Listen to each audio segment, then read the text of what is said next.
Hello, I'm Richard Seltzer. I'd like to share with you my favorite book, The Lizard of Oz, which I self-published 46 years ago. I'm going to read to you the new, improved, and expanded edition, which I just finished writing and which is not in print. I'll make a separate video for each chapter. The original edition had illustrations by Christin Couture. I'll show you some of those pictures at the end of each video. Chapter 2, The Redcoats. Eugene was the only one in the class who could still hear Mr. Sherman clearly enough to grasp what he had to say. He got everyone to put cotton in their ears so they couldn't hear the humbug. Then he told them what Mr. Sherman had told him about why they needed to go to Oz and Ohm and find the lizard. It being a beautiful spring day, Miss Osborne had wanted to take the class on a field trip. She'd changed her mind when it turned out that everyone was down and disgruntled. Now, nearly all of them caught Eugene's enthusiasm, so she agreed that they should go, and Oz was as good a place to go as any. Kevin was the only one who objected. I'm too big for kid stuff. But Miss Shelby said, the fresh air will do you good, and you know very well whatever we do together. So along with everyone else, Kevin piled into Miss Osborne's little green VW. That was a very crowded little green VW with Eugene and Mark and Linda S. and Linda C. and Donnie and Joey and Timmy and Miss Osborne and Kevin and Peter and Miss Shelby and Gaynell and Kathy and Cindy, who got to hold the fishbowl because she's very careful. It takes a very careful person to hold a fishbowl when you're sitting on Linda S. and Linda S. is sitting on Eugene and Kathy is stretched across your belly and your knees are touching the ceiling. But Mr. Sherman had said that the best way to get to Oz is in a little green VW, and Mr. Sherman knew most everything. When they got to the first intersection, Miss Osborne asked, which way is Oz? Donnie told her, just follow the yellow brick road. She laughed. That may sound easy, Donnie, but where is the yellow brick road? Have you ever seen a yellow brick road in Winthrop? Mr. Sherman answered, no trouble, Miss Osborne, no trouble at all. I have a magic coin. I'll flip it at every intersection. Heads will turn right, tails will turn left, and if it stands on end, we'll go straight ahead. We'll get to Oz and to Ohm in no time. Miss Osborne couldn't hear Mr. Sherman, so Eugene repeated what he had said. Miss Osborne laughed and went along with the game. It was such a beautiful day that she didn't care where they went.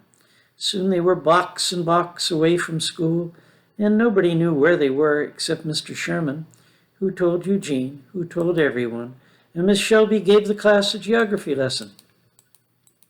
Travel is educational, she said, and she, too, was learning the names of the streets. She could never have known them if Mr. Sherman hadn't said them because there weren't any street signs. Mr. Sherman explained, and Eugene repeated, they built the streets with signs back in the days of the Revolution to confuse the British. Every once in a while you can see a troop of redcoats marching through the streets. Most people assume it's some sort of parade, but no, it's the Redcoats trying to find their way home. Thank you, Mr. Shelby. Mr. Sherman, Miss Shelby chuckled. That's very amusing. Everyone started looking for the Redcoats. Donnie, with his brand new glasses, was the first to see them. Gosh, they look awfully tired, he said. Mr. Sherman explained. Yes, of course they're tired. They've been marching for 200 years. The Redcoat sergeant waved like he wanted to ask something. So Miss Osborne stopped the VW, and the sergeant said, pardon me, ma'am, but could you tell me how to get home from here? Donnie said, gosh, they're going the same place we are. Miss Shelby corrected him, no, Donnie, we're going to Ohm, but he wants to go home. You see, some of the British don't pronounce their H's when they mean to say home, they say Ohm. Miss Shelby was very pleased that this field trip was turning out to be so educational. But Mr. Sherman said, and Eugene repeated, not so fast, Miss Shelby. You never know about these things. It just may be, it just may. Now tell me, Sergeant, what sort of place is this Ohm you're looking for? Oh, I long for the green, green grass of Ohm, Mr. Sherman explained. It's a sad case. They're disenchanted. You can see how smartly they march after 200 years of marching, and they can probably go on marching for another 200 years, but they still remember what Ohm is like, and the more disenchanted they get, the more they feel they need to get there. But only enchanted people can ever get there. Eugene told the sergeant what Mr. Sherman had said, but The sergeant was disenchanted and couldn't hear Mr. Sherman himself. The sergeant didn't seem to understand anything, but that they couldn't help him. So all he said was, very softly, and the soldiers started marching again, smartly but wearily, through the unmarked streets. I want to show you a few of the pictures by Christin Couture from the original edition. Here's a picture of the entire class. I won't repeat all their names. I can't remember them all.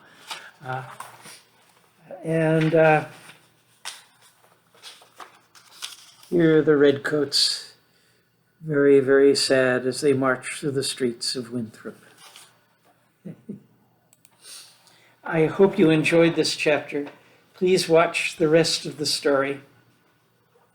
I'm making a separate video for each of the 27 chapters. Feedback's welcome. My name again is Richard Seltzer, as in Alka-Seltzer. My email is seltzer@seltzerbooks.com. All Things That Matter Press recently published 3 novels of mine, Parallel Lives, Beyond the Fourth Door, and Nevermind. You can find those all at Amazon as paperbacks and as ebooks. They can be read in any order. They're independent stories with overlapping theme and styles. Each presents a different view of reality, a different way of trying to make sense of the mysteries of life.